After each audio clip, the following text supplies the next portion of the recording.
Drejtori i Shërbimit Informativ Pishoja Azilika ka raportuar sot në Komisionin e Sigurisë. Për rreth 4 orë në seancën e zhvilluar me dyert të mbyllura, kreu i Shërbimit Inteligjent paraqiti raportin vjetor të SHish, si dhe ka dhënë sqarime në lidhje me akuzat për mosbashkëpunim, të bërë në adresë të tij nga mazhoranca dhe ministri i Brendshëm Sejmir Tahiri.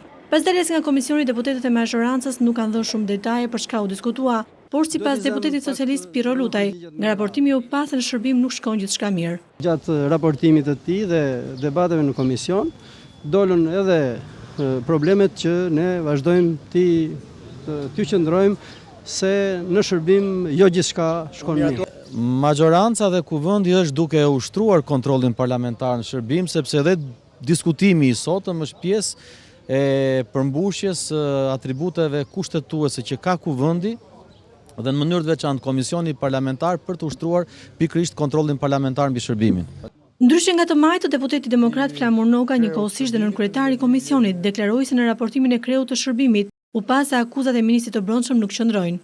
Sot ministri i Brendshëm doli gënjeshtar në lidhje me akuzat që ka hedhur ndaj shërbimit, që shërbimi sipas tij nuk e paska informuar. Informacion për Tritolin?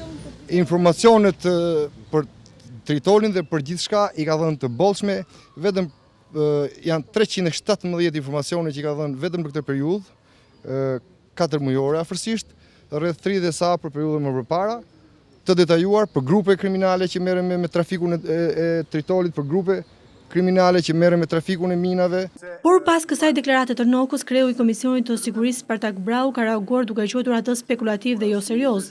Madje sipas Braus, Noka ka shkelur ligjin për sekretin shtetëror e përpasoj ai do të mbajë menjëherë përgjegjësi.